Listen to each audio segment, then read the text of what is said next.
Hey everyone, welcome back. Today, we're going to tackle something that's probably been giving some of you a headache. Figuring out the cost basis of your digital assets for tax purposes. Ugh, I know. Taxes. Not exactly the most thrilling thing to talk about, but trust me, this is important stuff, especially with those new 2025 regulations on the horizon. Before we get started, though, let me remind you that this program is brought to you by iFindTaxPro, where tax and legal compliance are made clear and the management of client communications simple. iFindTaxPro.com is a platform for professionals and their clients, open to everyone. And hey, if you have any burning questions about this very complex topic, we'd love to hear them. You can submit your questions to platform, and we'll do our best to address them in future episodes. So to help us untangle this web of regulations, we have our amazing expert back with us. It's great to be back, and you're absolutely right. Understanding your digital asset basis is crucial for accurate tax reporting, especially as the IRS shifts to that stricter account-by-account approach in 2025. Okay, so before we get into the really nitty-gritty specifics, can you give us a quick overview of why this is such a big deal? I mean, why is the IRS suddenly so focused on digital asset basis? Well, it's not exactly sudden. The IRS has been gradually increasing its focus on digital assets for a number of years now, starting with those virtual currency FAQs back in 2019. Do you remember those? Vaguely. Right. Well, they provided some initial guidance on how to determine basis, but things got a lot more complex with the Infrastructure Investment and Jobs Act of 2021. Ah, yes, the Infrastructure Act. That's the one that expanded the definition of a specified security to include digital assets, right? Exactly. And that expansion triggered a whole cascade of new reporting requirements and regulations, including the need for brokers to report cost basis information to both the IRS and their customers starting in 2025. So this account-by-account approach, it's all about bringing digital assets into the same tax reporting framework as traditional securities. Precisely. The IRS wants to ensure that everyone is playing by the same rules, and that gains and losses from digital asset transactions are being reported accurately. Makes sense. But I gotta admit, I'm a little nervous about keeping track of everything. I've been investing in crypto for a few years now, and my records aren't exactly pristine. Is there anything I can do to make this transition a little less painful? Don't worry, you're not alone. A lot of taxpayers are in the same boat. That's where the IRS has actually provided a bit of a lifeline, a safe harbor outlined in Revenue Procedure 2024-28. A safe harbor. That sounds promising. Tell me more. It's essentially a way for taxpayers to allocate their unused basis to specific wallets or accounts as of January 4, 2025. This is particularly helpful for those who might have been using a more universal or multi-wallet approach for tracking basis in the past. Okay, I think I'm starting to get the gist of it. But before we jump into all the details of this safe harbor, let's make sure we're all on the same page. Can we break down some of the key terms and definitions? I'm already feeling a little lost in the jargon. Absolutely. Understanding the terminology is crucial for navigating these regulations. Let's start with the most basic term, digital asset. The IRS defines it as any digital representation of value that is recorded on a cryptographically secured distributed ledger or any similar technology. Okay, so that covers things like Bitcoin, Ethereum, and all those other cryptocurrencies we hear about. Exactly. But it's important to note that the definition also excludes certain things, like digital representations of U.S. currency or securities that are already subject to other reporting rules. Got it. So what about basis? I've heard that term thrown around a lot, but I'm not entirely sure what it means in this context. Basis is essentially your cost in acquiring the asset. It's the starting point for calculating how much profit or loss you've made when you sell or dispose of that asset. So if I bought one Bitcoin for $10,000, my basis would be $10,000. Precisely. And it gets a little more nuanced when you factor in things like transaction fees. But yeah, that's the basic idea. Okay, that makes sense. Now, you keep mentioning unused basis. Yeah. What exactly does that mean? Is it like leftover basis from previous transactions? That's a great question, and it gets to the heart of this safe harbor. Unused basis refers to the original cost basis of your digital assets minus any basis that you've already used in previous transactions. Okay. Can you give me an example? I'm a bit of a visual learner. Sure. Let's say you bought 2 Bitcoin back in 2022 for $20,000 each. So your total basis is $40,000. Then in 2023, you sold 1 Bitcoin for $30,000. You used $20,000 of your basis to calculate the gain on that sale. Now you have 1 Bitcoin left, and you also have $20,000 of unused basis. Ah, I see. So even though I still technically have a Bitcoin that I bought for $20,000 for the purposes of this safe harbor, I actually have $40,000 of unused basis as of January 1, 2025, because I didn't specifically identify which Bitcoin I was selling in 2023. Exactly. You got it. Okay, that makes things a lot clearer. Now, I know we have a lot more to cover. But before we move on, can we clarify one more term that's been popping up? Unhosted wallet. Of course. An unhosted wallet is essentially a digital wallet where you and only you control the private keys. It's like your own personal digital vault as opposed to a wallet held with a centralized exchange. So think MetaMask or Ledgerite, those hardware wallets where you have to keep track of that super secret seed phrase. Yeah, got it. Those are prime examples of unhosted wallets. Okay. I think I'm starting to feel a bit more confident with the lingo. Now let's get into the nitty-gritty of this safe harbor. What exactly are the rules and how can I use it to my advantage? So this safe harbor, it's kind of like a one-time opportunity to get my digital asset records in order before the IRS comes knocking, right? Yeah, that's a good way to think about it. It's a chance to align your basis tracking with that new account-by-account system and potentially avoid some headaches down the road. Okay, I'm all ears. Walk me through how this safe harbor actually works. It all starts with taking a snapshot of your digital asset holdings as of January 1st, 2025. Imagine hitting the pause button on your portfolio at that exact moment.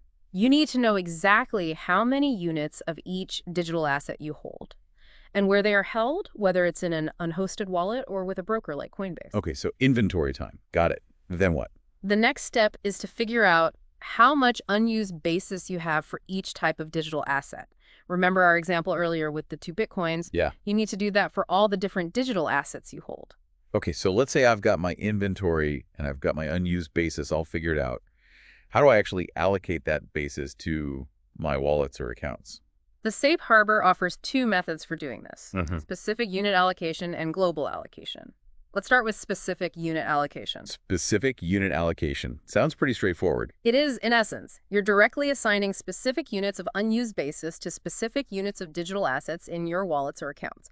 Think of it like matching up puzzle pieces. So if I have 10 Bitcoin in one wallet and 5 Ethereum in another, I need to allocate specific units of Bitcoin basis to those 10 Bitcoin and specific units of Ethereum basis to those 5 Ethereum. Exactly. And you need to document these specific characteristics for each unit of unused basis you allocate. Things like the original cost basis and the acquisition date. Okay, so meticulous record keeping is key here. I'm sensing a theme.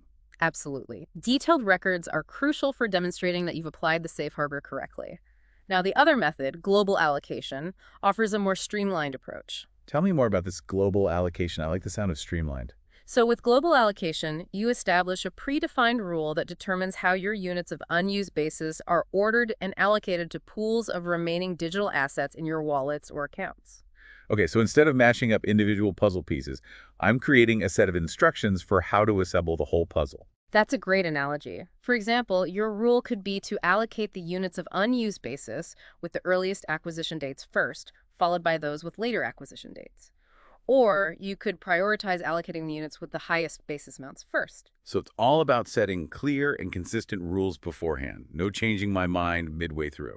Exactly. And just like with specific unit allocation, you need to document this method in your records before January 1st, 2025. Okay, so both methods require careful planning and documentation. Got it. Now, what if I buy or receive more digital assets after January 1st, 2025? How does that fit into this whole allocation process? That's a very important point. Any digital assets that are acquired or transferred on or after January 1st, 2025 are subject to the regular rules outlined in the final regulations, not this safe harbor. So you need to maintain separate accounting for those assets even if they're held in the same wallets or accounts as assets subject to the safe harbor. So kind of like creating 2 separate buckets, one for assets under the safe harbor and one for assets acquired after January 1st, 2025. Precisely. That way you can clearly distinguish between the two and apply the correct basis rules when you eventually sell or dispose of those assets. Okay, that makes sense. Now let's talk deadlines. When do I need to have all of this figured out and documented? For specific unit allocation, you have some flexibility. You need to complete it by either selling any of that type of digital asset on or after January 1st, 2025, or by the deadline for filing your tax return for the 2025 tax year. So I can wait till the last minute if I want to. Yeah. But it's probably better to get it done sooner rather than later, right? Exactly. Especially if you plan on selling any digital assets early in the year. Now, for global allocation, the deadline is a bit more rigid. You need to describe your chosen method in your records before January 1st, 2025, and complete the allocation by the same deadline as for specific unit allocation. Okay, so no procrastinating on the global allocation. And what happens if I sell some digital assets before completing the global allocation process? In that case, you'll need to use a standing order or instruction for identifying which specific units are being sold. Think of it as a default rule that applies until your global allocation is complete. This standing order can be communicated to your broker or recorded in your own records. So I need to have a backup plan in place just in case. Got it. Exactly. It's all about ensuring that you have a consistent and documented method for determining your basis, regardless of when you sell your assets. Now, before we move on, I want to emphasize that the safe harbor only addresses the allocation of unused basis, not its substantiation. Okay. You are still responsible for proving the original cost basis amounts through proper record keeping, as required by the Internal Revenue Code. Okay, so the safe harbor helps me organize my basis, but it doesn't magically create records out of thin air if I've been a bit lax in the past. That's right. You still need to have the underlying documentation to support your original cost basis claims. All right, I think I'm starting to wrap my head around this safe harbor. But to really bring it to life, can we walk through a specific example? Absolutely. Let's revisit our friend B from the revenue procedure. Remember, B had those 10 units of digital asset DE in XYZ wallet and 20 units in GHI wallet. Yes, and B sold 6 units in 2024, specifically using the basis from the GHI wallet. Right. So as of January 1, 2025, B has 24 units of digital asset DE remaining and 24 units of unused basis. Let's say B decides to use the specific unit allocation method and wants to sell 2 units from the XYZ wallet in March 2025. Okay, so what are the steps B needs to take to apply the safe harbor correctly? First, B needs to identify and document all the remaining digital asset units in each wallet along with the details of those units of unused basis. 10 units with a $1 basis from July 1, 2019, and 14 units with a $5 basis from September 1, 2020. So far, so good. What's next? Now comes the allocation part. B decides to allocate 2 of those $1 units and 2 of those $5 units to the 4 remaining units in the XYZ wallet. The remaining 8 units with a $1 basis and 12 units with a $5 basis are allocated to the GHI wallet. Okay, so B is basically splitting the unused basis between the 2 wallets based on the number of remaining digital asset units in each wallet. Exactly. And before selling those 2 units in March, B specifically identifies which units of unused basis are associated with them, 1 unit with a $1 basis and 1 unit with a $5 basis. So B is meticulously documenting every step of the process, from the initial snapshot to the final sale. No room for error here. Precisely. This detailed record keeping is what allows B to demonstrate a reasonable specific unit allocation under the safe harbor. Okay, I'm seeing how this works in practice now. But what if, instead of selling those 2 units in March, B decides to be generous and gifts them to a family member? Does the safe harbor still apply? That's a great question, and the answer is yes. The safe harbor applies to both sales and transfers, including gifts. The key is that the allocation must be completed before the transfer occurs. So even if B is feeling charitable, those meticulous records are still essential.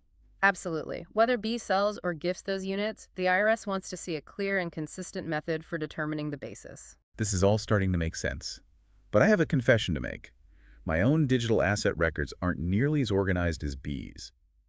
I wasn't really thinking about taxes back when I first started buying crypto. What are the implications for me when applying this safe harbor? I understand. A lot of taxpayers are in a similar situation. The key is to reconstruct your transaction history as best as possible and determine how much unused basis you actually have left to allocate as of January 1st, 2025. This might involve digging through old exchange statements, wallet transactions, or even emails to piece together your cost basis. That sounds like a potentially daunting task. It can be, especially if your records are scattered or incomplete. This is where working with a tax professional who understands digital asset transactions can be invaluable. They can help you gather the necessary documentation, reconstruct your transaction history, and ensure you're applying the safe harbor correctly. Okay, so professional help might be a wise investment in this case. Now I have another question that's been bugging me. The revenue procedure mentions that this safe harbor is issued under Section 1012C1 of the Internal Revenue Code. What exactly is that section all about, and why is it relevant here? That's a great question. Section 1012C1 is the foundation for the IRS's authority to issue regulations on how taxpayers should identify and allocate the cost basis of securities. The Infrastructure Act extended this authority to include digital assets, which is why we're seeing these new rules and this safe harbor being implemented. So it's like the legal backbone for all of this basis allocation stuff. Exactly. It gives the IRS the power to set the ground rules for how taxpayers determine which shares or units are being sold or transferred, and how to calculate the resulting gains or losses for tax purposes. This all sounds pretty serious. Are there any penalties for not following these rules correctly? Yes, there can be penalties for incorrect reporting. The IRS can assess penalties for underpayment of taxes due to negligence or disregard of the rules, and those penalties can add up quickly. Ouch. Definitely an incentive to get my ducks in a row. Now, speaking of resources and guidance, I noticed that the show notes mention Notice 2025-7. How does that fit into all of this? Notice 2025-7 is actually a proposed notice that builds upon the foundation laid by Reverend Proc 2024-28 and the final regulations. It's designed to provide even more specific guidance on certain aspects of digital asset basis reporting. Ah, so it's like a sequel to Reverend Proc 2024-28, offering further clarifications and addressing any lingering questions. Precisely. It delves into topics like hard forks and airdrops, situations where taxpayers receive digital assets as compensation or income, and the reporting requirements for brokers who facilitate digital asset transactions.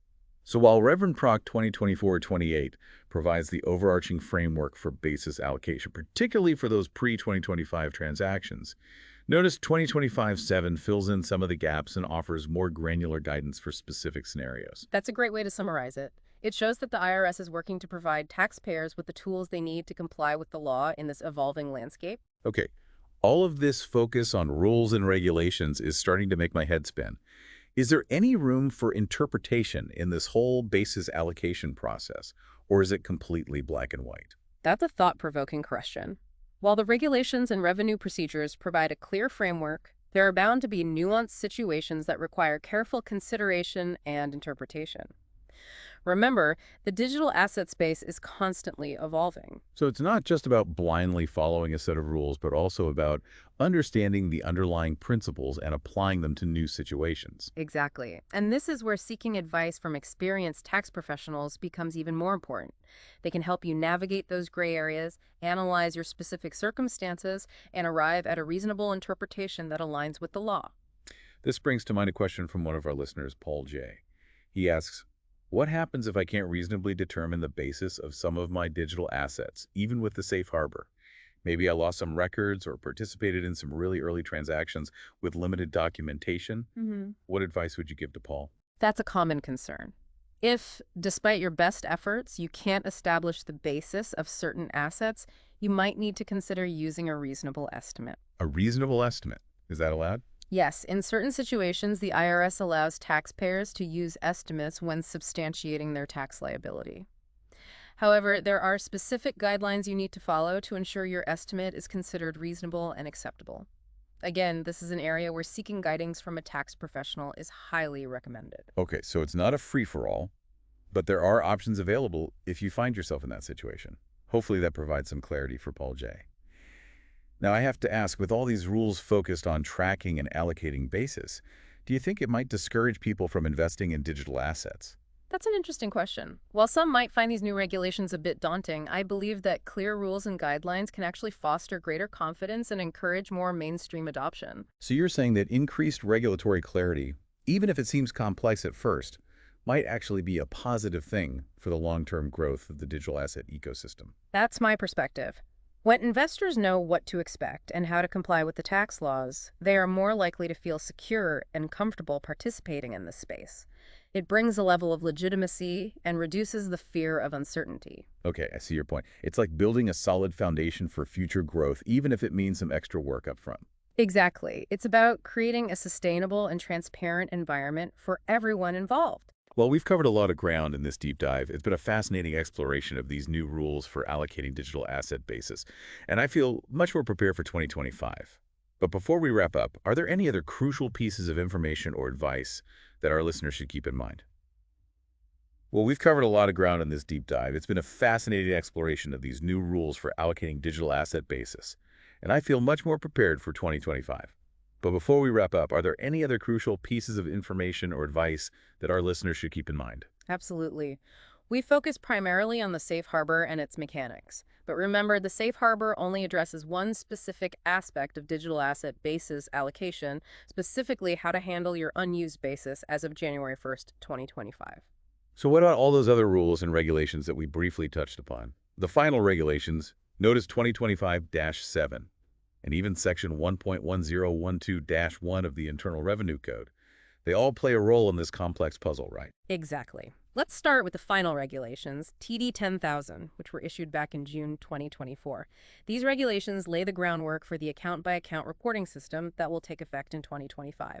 They provide detailed rules for how brokers must report cost-basis information to both the IRS and their customers. So if I have my digital assets held with a broker like Coinbase, I should expect to receive some new tax forms in 2026 outlining the basis of my assets. That's right. Brokers will be required to provide you with a Form 1099-B, which will include information on the cost basis of your digital assets, the proceeds from any sales or dispositions, and whether those transactions resulted in a gain or loss. Okay, so it's crucial to pay close attention to those 1099-Bs and ensure that the information aligns with your own records. Yeah. What about Notice 2025-7? We mentioned it earlier as a sort of sequel to the safe harbor. Yeah. Can you elaborate on why it's so important? Notice 2025-7, while still in proposed form, provides crucial guidance on specific issues related to digital asset basis reporting. For example, it addresses how to handle hard forks and airdrops, which can create some tricky tax situations. Ah, yes, hard forks and airdrops. Those events that can suddenly make your crypto holdings multiply sometimes without you even realizing it. Exactly. Notice 2025-7 lays out the rules for determining the basis of these new assets. And when you might recognize taxable income, it also covers situations where you receive digital assets as compensation or income, which is becoming increasingly common. So if I'm getting paid in Bitcoin or earning interest on my crypto holdings, Notice 2025-7 has the answers I need. Precisely. It provides clarity on how to calculate your income and basis in those scenarios. Okay, I'm starting to see how all of these pieces fit together. The safe harbor helps me address my pre-2025 basis allocation. The final regulations set the stage for the new account-by-account reporting system. And Notice 2025-7 provides additional guidance on specific scenarios. But what about Section 1.1012-1 of the Internal Revenue Code? You mentioned it earlier as the legal foundation for all of this. Can you remind me why it's so important? Section 1.1012-1 essentially lays out the general principles for determining the basis of property, including securities. While it might not specifically mention digital assets, the IRS has made it clear that these principles apply equally to cryptocurrencies and other digital representations of value. So it's like the granddaddy of all basis rules, setting the stage for everything else. That's a good way to put it. It's the bedrock principle that underlies all these more specific regulations and guidance documents. Okay, I think I'm finally starting to grasp the full scope of this digital asset basis allocation puzzle. It's definitely a lot to take in. Before we wrap up, can you offer any parting words of wisdom for our listeners who are feeling a bit overwhelmed by all of this? Don't panic. Take a deep breath. And remember that resources are available to help you navigate these new rules. Start by reviewing the relevant IRS publications Reverend Proc, 2024-28, the final regulations, and FERS. Notice 2025-7. And if you have any doubts or questions, don't hesitate to reach out to a qualified tax professional. Solid advice. It's always better to be proactive and seek guidance than to bury your head in the sand and hope the IRS won't notice. Exactly. The IRS wants taxpayers to comply with the law, and they are providing resources and guidance to help you do so. Well, on that note, I think we've reached the end of our deep dive into the world of digital asset basis allocation. It's been an enlightening, if somewhat intense journey. It's certainly a complex topic, but understanding these rules is crucial for anyone involved in the digital asset space. Absolutely. Thanks for joining me on this adventure. I hope our listeners feel a little more informed and prepared for what's coming in 2025. It was my pleasure. And to all our listeners, stay curious, stay informed, and stay ahead of the curve in this exciting and ever-evolving world of digital assets. And remember, if you have any questions or topics you'd like us to explore in future episodes, be sure to submit them to Platform. Until next time.